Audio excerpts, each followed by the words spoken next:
Hello, everyone. Welcome back. I hope you guys had a lovely long weekend, an extra long one too. So hopefully you guys got to chill, catch up on some sleep, hang out, I guess, spend some time with your family. So welcome back. Today we're going to be talking about moral development. This is our last day of content in this unit. Typically, I'd like to go more in depth with things like gender and sexuality, do some nature and nurture conversations, but because we're not in class, it's harder to have class discussions on that. But we'll round out our developmental unit talking about moral development. So when we talk about moral development, we're talking about how the way we make decisions and think about the moral implications of them change. So great example of this here is our friend Chidi Adagonye from The Good Place, if anyone watches that show. He's a moral philosopher, so he thinks about things in terms of morality more than most people, and he actually just can't make decisions. He's the most indecisive person ever because he thinks of all the different moral implications that all his decisions have. So he's paralyzed by decision making and can't actually make a decision because there's too many moral outcomes here. So we're going to talk about how our moral decision making kind of changes and develops as we age, and how the way we think about things and make those decisions changes through different stages. So I asked you guys this question, this very intense question, in our intro questions, and this is called the Heinz dilemma. This is one of the most prominent moral dilemmas in the field of ethics. So if you ever go to college and take an ethics course, you talk about this one for sure. So here we go. In Europe, a woman was near death from cancer. One drug might save her, a form of radium that a druggist in the same town had recently discovered. The druggist was charging $2,000, 10 times what the drug cost to make. The sick woman's husband, Heinz, went to everyone he knew to borrow money, but he just couldn't get together. But he could get together only about half of what it cost. He told the druggist that his wife was dying and asked him to sell it cheaper or let him pay later, but the druggist said no. The husband got desperate and ended up breaking into the man's store to steal the drug for his wife. Should the husband have done this or not?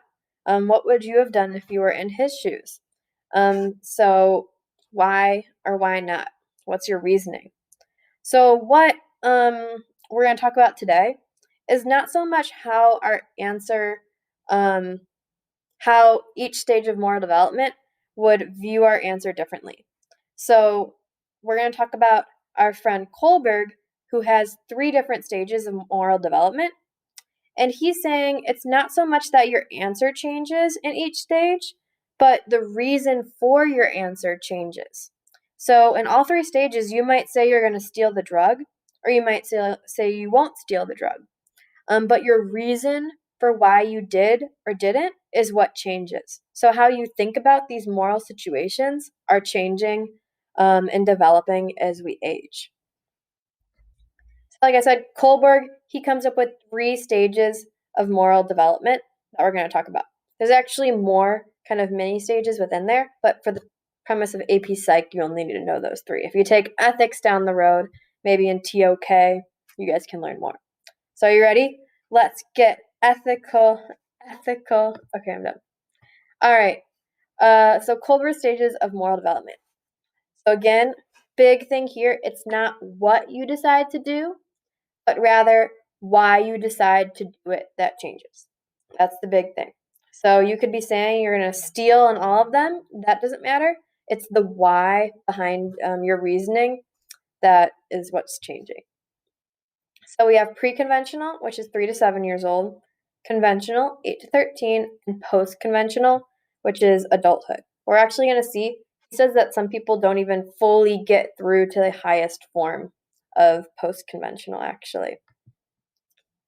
So up here, how I'm going to go through these is kind of talk about how you're thinking about the question. So how are you thinking about moral situations and making your decision? What are the factors that are causing you to decide yes or no?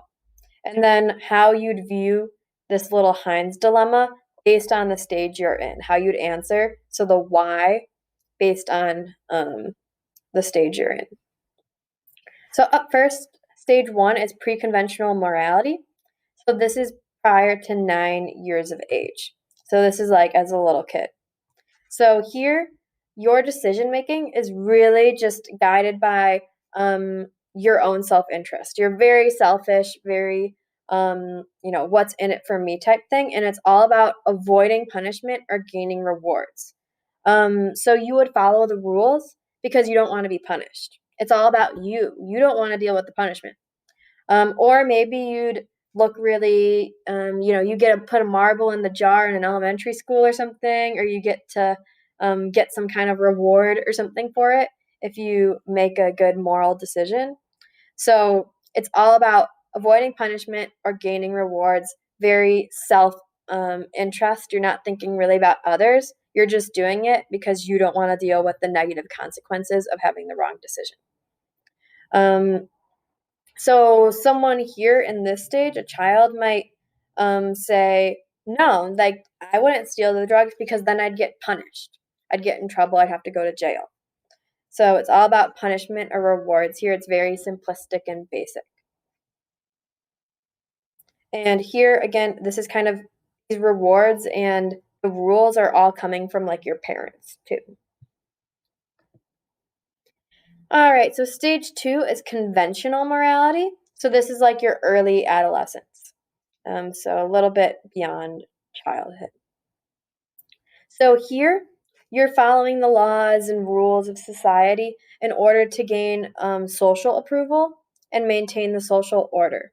So it's all about how you look to other people, which I think is what makes sense too if you're thinking this is early adolescence. You really care about your self image. So you're going to follow the rules and gain in order to gain approval, in order to look good, in order to not stick out, right? Hammer that nail that sticks out gets hammered down.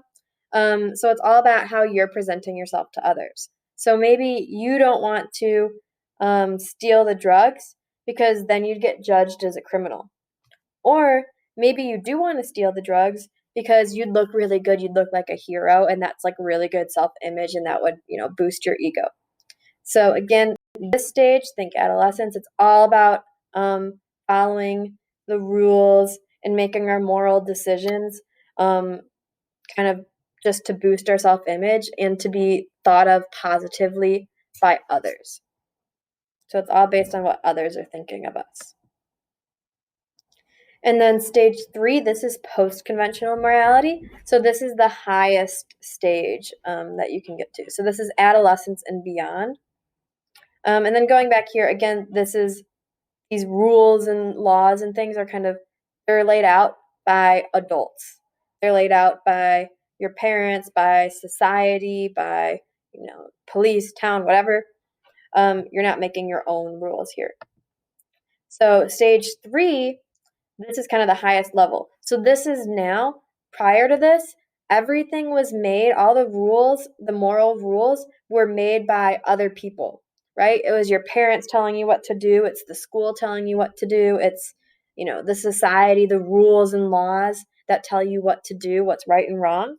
But post conventional morality, you're making your own moral decisions based on your own self defined moral code. So no one's telling you what's right and wrong here. Obviously, there's rules, there's laws, but you're the one who's making the ultimate decision of what you believe. You have your own moral compass and are deciding what's right or what's wrong for you.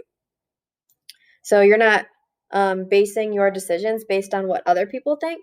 You're basing it what your own moral internal compass is telling you.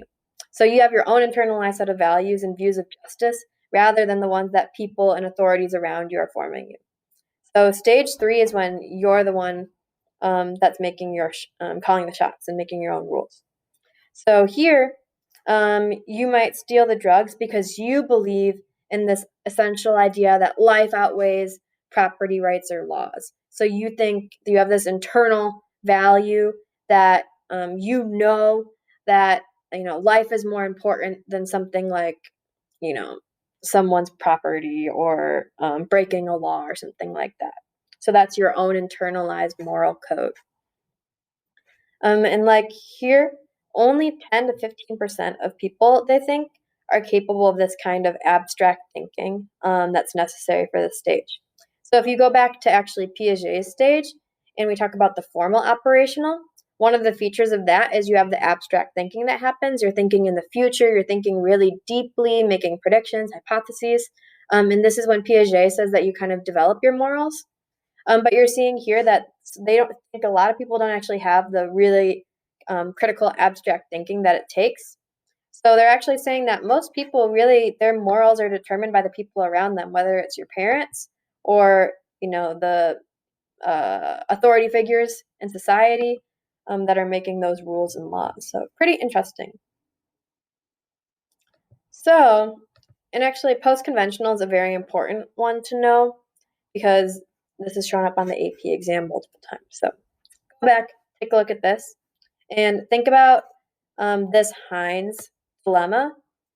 So go through and kind of think about how you put it, and really take any ethical dilemma and put it through these three stages. And you can kind of switch up how would someone in the pre-conventional morality base their decision? How would someone in conventional explain their decision?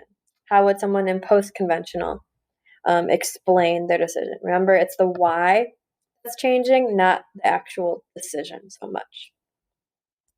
So Carol Gilligan now is going to criticize our friend over here, Kohlberg, because she thinks that it's men and women actually make their moral judgments differently.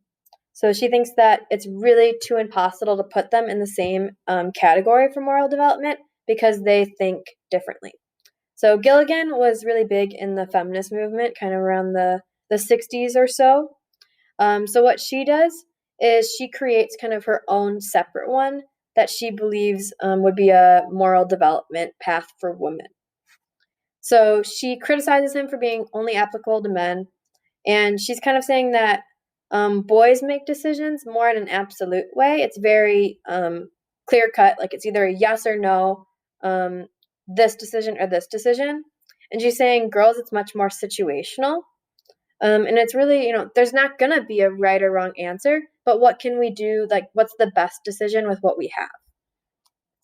And girls' morality, she says, revolves much more around relationships, which is kind of what we talked about. Remember, we had that tend and befriend hypothesis, where it's all about, women deal with stress by forming relationships and that kind of a thing. So that kind of makes sense with what we're seeing. So here's what she has to say. So this is what the corresponding stage of Kohlberg, and then these are hers. So we'd have for what would be the pre-conventional stage, she says that for women, it's more individually oriented. So how you think about moral decision making is much more very selfish. So that's similar to what we see with Kohlberg, right? So she's saying it's very much about individual survival and benefiting you. So you're looking out for yourself. And then she says there occurs this transition from selfishness now to a responsibility for others. So this is her really unique one. And think about the time period if you took US history. This is right when the feminist movement is going on. So women are angry that, there's so much expectations. We have, women have to, the second shift, they're having to go out and work and then come back and raise the family. And they have to be all these things. And a good woman is someone who sacrifices themselves to please their family and that kind of a thing. So think about the historical context of this. So she says that women go from then being selfish to then from being selfish to then being what's this called this responsibility to others or self-sacrifice as goodness. So she says that then in this stage, women are really expected to be that, nurturing figure and put their needs aside in order to help others.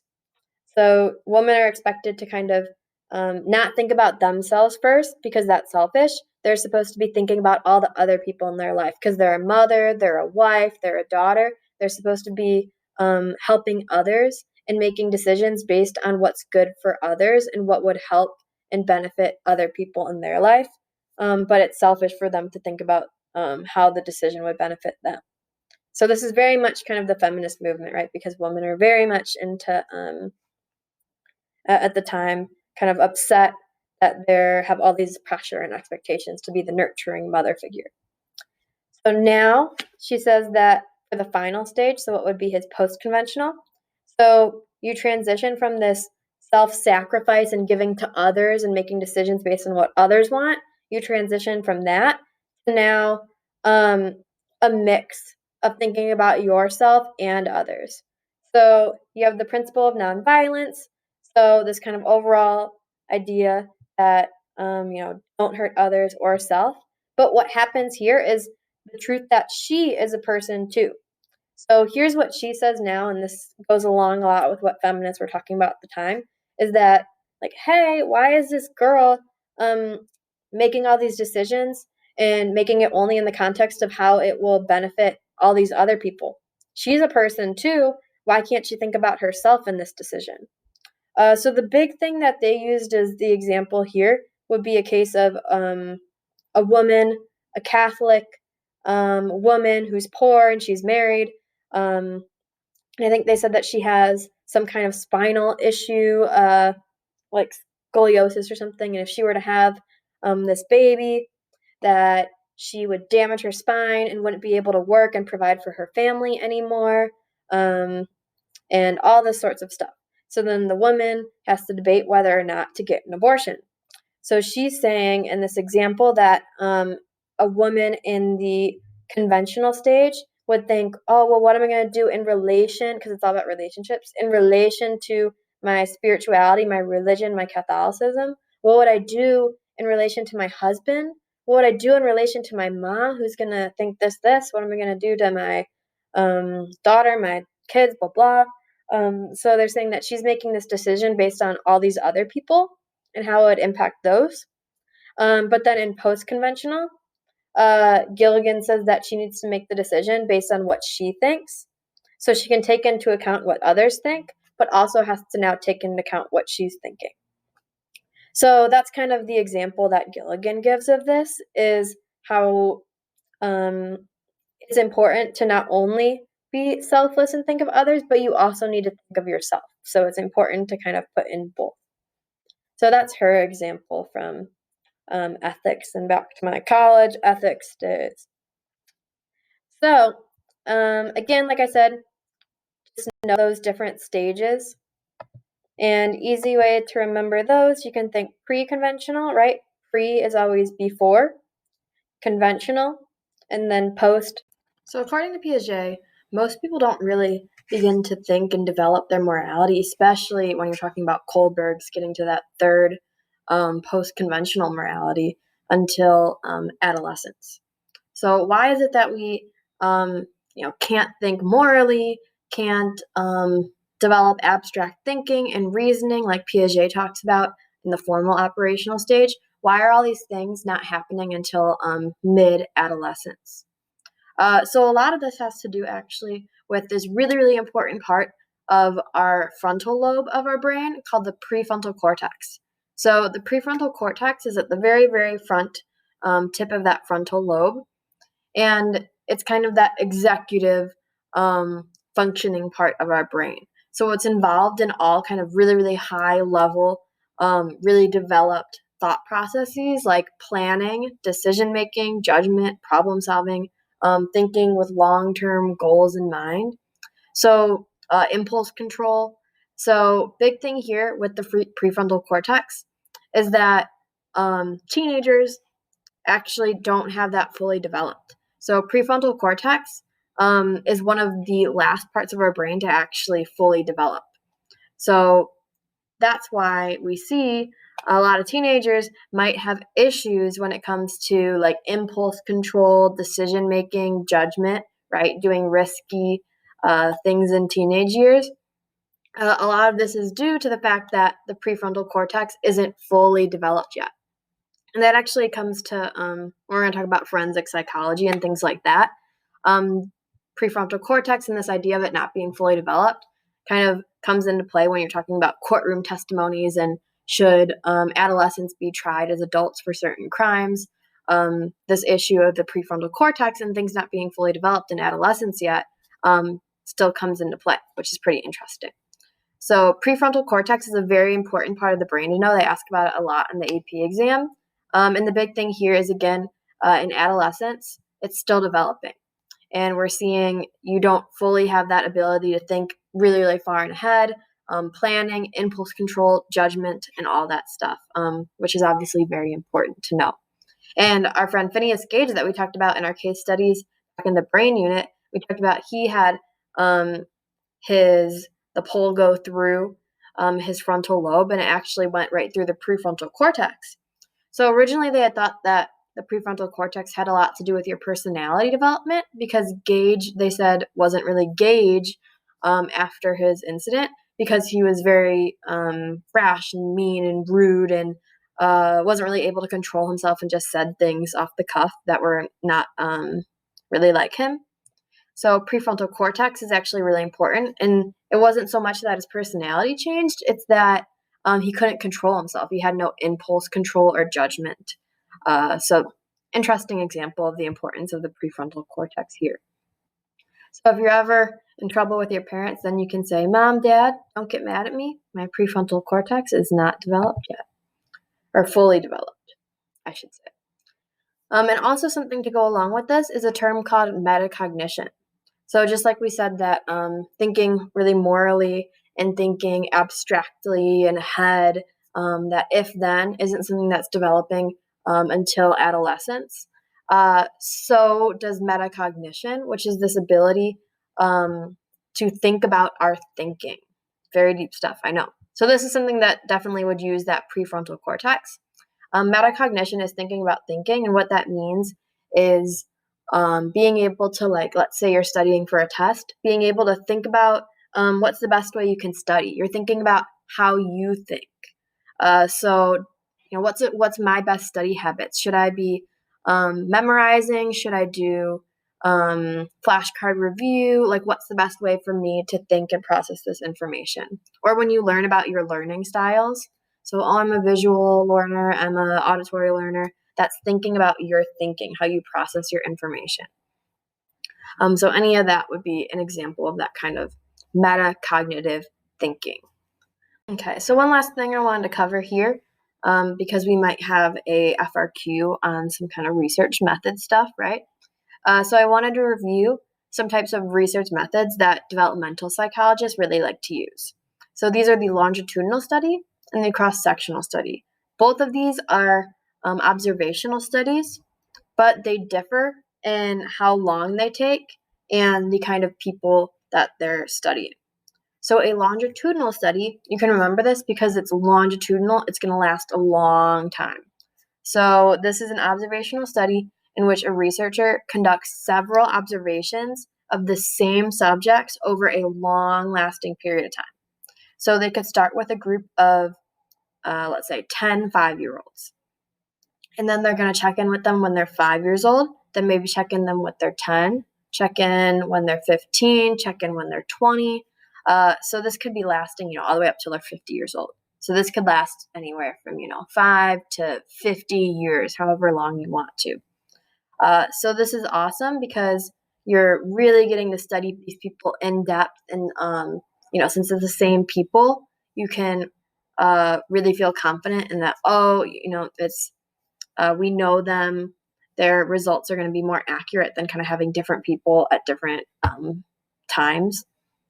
So that's good, but obviously this takes a long time, which is an issue, and it's going to be expensive because it's taking a long time. You're investing a lot of time and money into it. So cross-sectional study is kind of the more cost and time efficient version of the longitudinal study.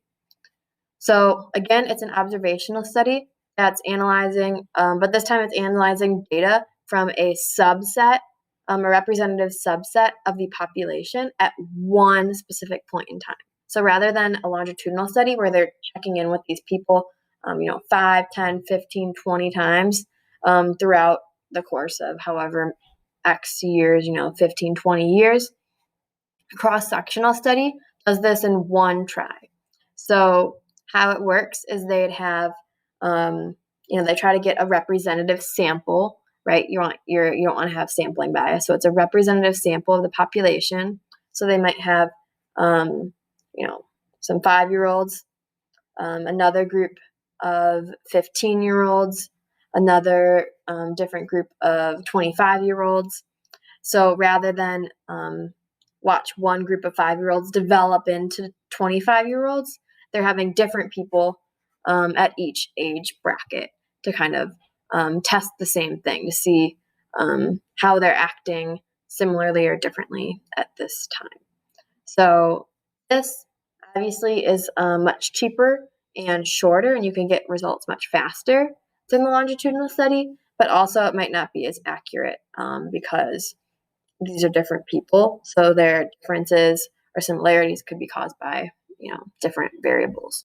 So for example, a 15, 16, 17-year-old born in 1970 might be different and act differently than a 15, 16, 17-year-old born in 2002, right? You guys are probably different than your parents were at 15, 16, 17. So that would be an example of something that we'd call a cohort effect. So the year you were born might impact kind of how you turn out and how you act in significant ways. So like Gen Y versus Gen Z, being born in 1960, you might have experienced, fears with the Cold War, different important things, civil rights movement. Being born in 2002, you experienced technological revolution. So these things might impact how, a 15, 16-year-old born in 1960 versus a 15, 16-year-old born in 2002 might act. So while overall your mental functioning is probably the same, there could be some important differences just due to when you grew up and stuff like that could kind of change some results. So that could be the issue with a cross-sectional study here. But another issue with the longitudinal study is even though it's going to have, you can be more confident in your results because it's the same people over time, which is great. There's also a greater risk for participant dropout, which then would harm a study's effect too, because sometimes the people who drop out could have important differences than the people who are staying in. So a little bit there. Sometimes they like to evaluate the different research methods if you are in an FRQ, so good stuff to know there. All right, so complete those ethical and moral dilemmas. Those will be fun. Then once you're done with that, for homework, make sure you have your FRQ workshop done. Turn it in to turnitin.com by 11:59 p.m.